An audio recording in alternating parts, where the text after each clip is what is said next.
आपने आज़ादी के काफ़ी किस्से सुने होंगे, पर इस कहानी को देखने के बाद आपको आज़ादी का असली मायने पता चलेगा।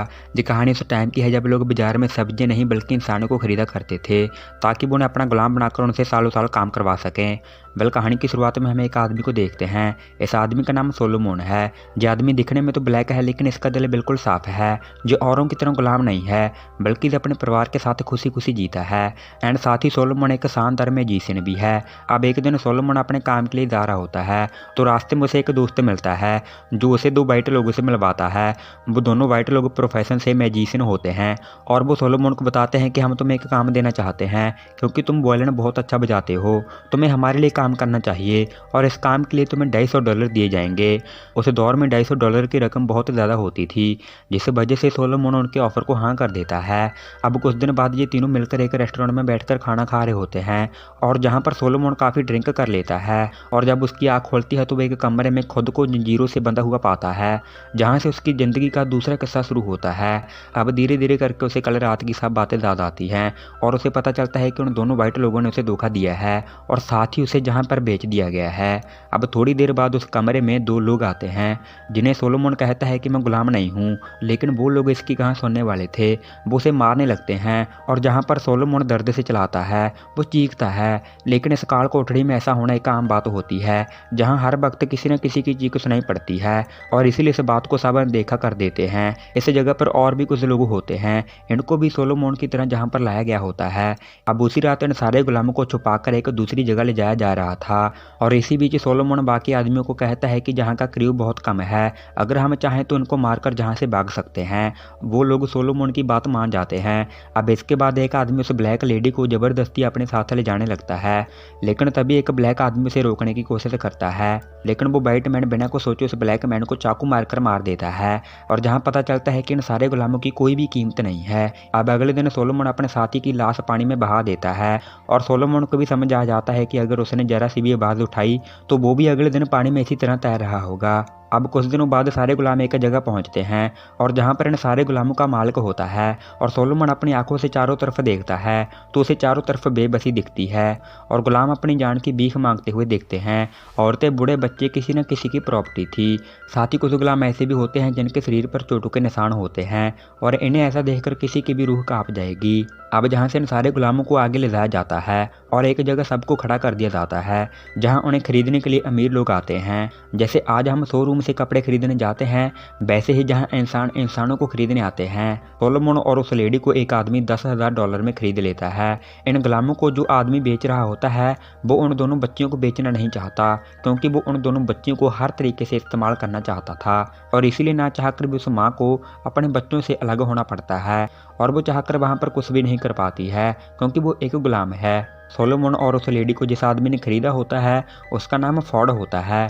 फॉर्ड दिल का एक बहुत ही शानदार इंसान होता है। वो अपने गुलामों पर कोई भी जुल्म नहीं करता है। इसके बाद सोलोमन और उस लेडी को फोर्ड के घर में लाया जाता है और जहाँ पर और भी काफ़ी गुलाम थे। इन सारे गुलाम का काम होता है जंगल में पेड़ को काट कर लकड़ियों को इकट्ठा करना। सोलोमन के लिए ये काम बिल्कुल भी आसान नहीं होता है। वो एक पढ़ा लिखा इंसान होता है, उसने अपनी ज़िंदगी में ऐसा काम बिल्कुल भी नहीं किया होता है। आगे हम देखते हैं कि सोलोमन को लकड़ी का घर बनाने के लिए कहा जाता है। सोलोमन काफ़ी अच्छे से लकड़ी का घर बना रहा होता है और वहीं पर सुपरवाइजर भी आ जाता है जो उसके बनाए हुए घर में कमियां निकालने लगता है।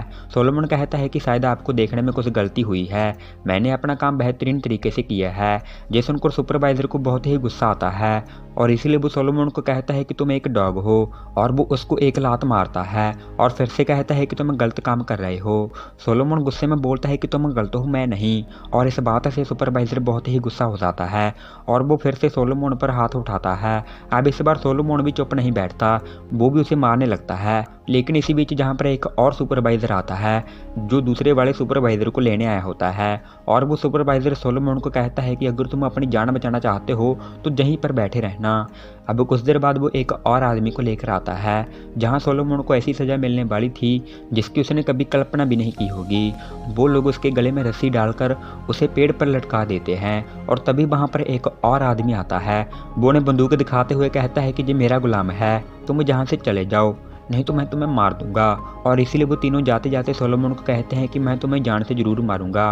उसके जाने के बाद सोलोमन की मुश्किलें और भी बढ़ गई थी। वो बस अपने पैर के अंगूठे के सहारे खड़ा होता है और अगर सोलोमन ने थोड़ी सी भी लापरवाही की तो उसकी मौत उसी जगह हो जाएगी।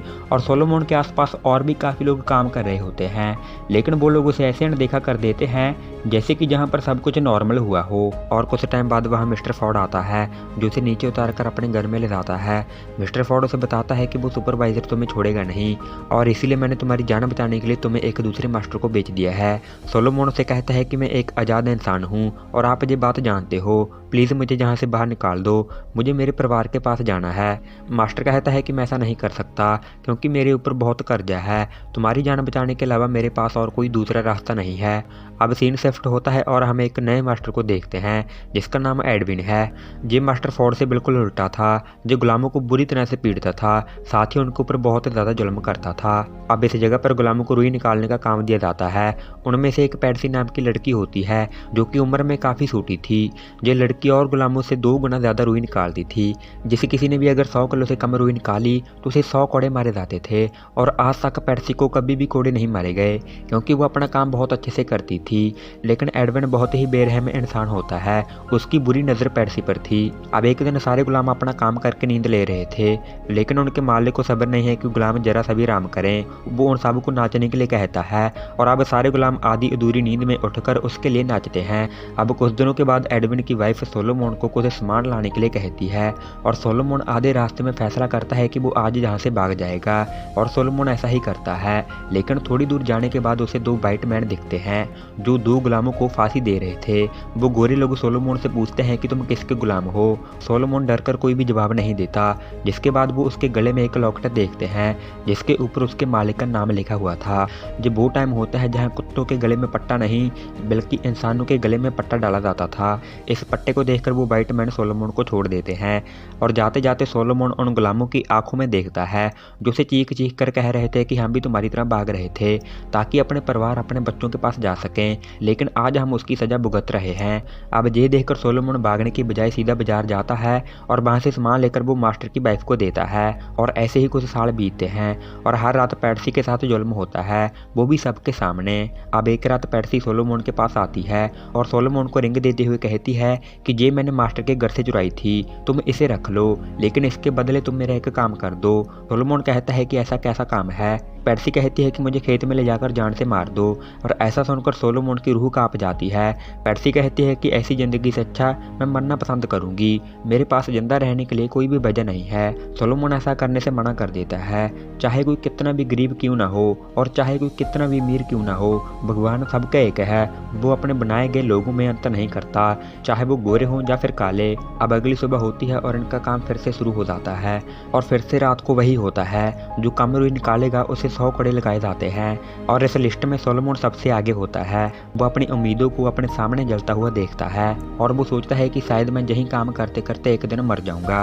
अब एक दिन जहाँ पर बैस नाम का वाइट मैन आता है जो सिर्फ मजदूरी करने आया था, उसके पास वाइडन आकर उसे ड्रिंक ऑफर करता है। वो वाइट मैन कहता है कि तुम्हें मेरा पसीना दिख रहा है, इन गुलामों को भी देखो जो तुम्हारे लिए दिन रात काम करते हैं, तुम ये ड्रिंक उनको भी दे सकते हो। वो मालिक कहता है कि ये मेरे गुलाम हैं, ये जानवर से भी बदतर हैं और ये मेरी प्रॉपर्टी है और इनके साथ चाहे मैं जो भी करूं। और दूर काम कर रहा सोलोमन ये सब कुछ सुन लेता है और वो समझ जाता है कि ये इंसान दिल का बहुत अच्छा है। अब एक दिन बैस सोलोमन से कहता है कि तुम शायद मुझे से कुछ कहना चाहते हो, तुम्हारे दिल में जो भी है वो तुम मुझे बता सकते हो, मैं और लोगों की तरह बुरा नहीं हूँ। सोलोमन भी उसके ऊपर यकीन कर लेता है और इसके बाद वो अपनी पूरी जिंदगी को उसके सामने लाकर रख देता है। साथ ही सोलोमन कहता है कि मैं तुम्हें एक लेटर लिख कर दूंगा, तुम उस लेटर को पोस्ट कर देना। बैस कहता है कि अगर ये लेटर पोस्ट करने से तुम्हें आज़ादी मिल जाएगी तो मैं ऐसा करने के लिए तैयार हूँ। और अब कुछ दिन बीत जाते हैं और बैस वहाँ से अपना काम करके चला जाता है और जाकर वो लेटर को पोस्ट कर देता है। और ऐसे ही कुछ और महीने बीत जाते हैं और सोलोमन हर बार की तरह अपने साथियों के साथ काम कर रहा होता है। और तभी वहाँ पर 2 आदमी आते हैं और उनमें से एक आदमी पुलिस वाला होता है। वो पुलिस वाला कहता है कि जहाँ पर सोलोमन नाम का आदमी कौन है, तो सोलोमन उसके पास जाता है और कहता है कि हाँ मैं ही सोलोमन हूँ। और इसी बीच एडविन भी वहाँ पर आ जाता है और वो कहता है कि ये मेरा गुलाम है। वो पुलिस वाला कहता है कि मुझे पता है कि इसे जहाँ पर धोखे से लाया गया है और अगर तुम इसे नहीं छोड़ोगे तो मैं तुम्हें कोर्ट में मिलूंगा और साथ ही तुम्हारी सारी प्रॉपर्टी भी ले ली जाएगी। ये बोलकर वो पुलिस वाला सोलोमन को अपने साथ ले जाने लगता लगता है और तभी पीछे से एक आवाज़ आती है, सोलोमन। सोलोमन जब पीछे मुड़कर देखता है तो वो पेर्सी होती है।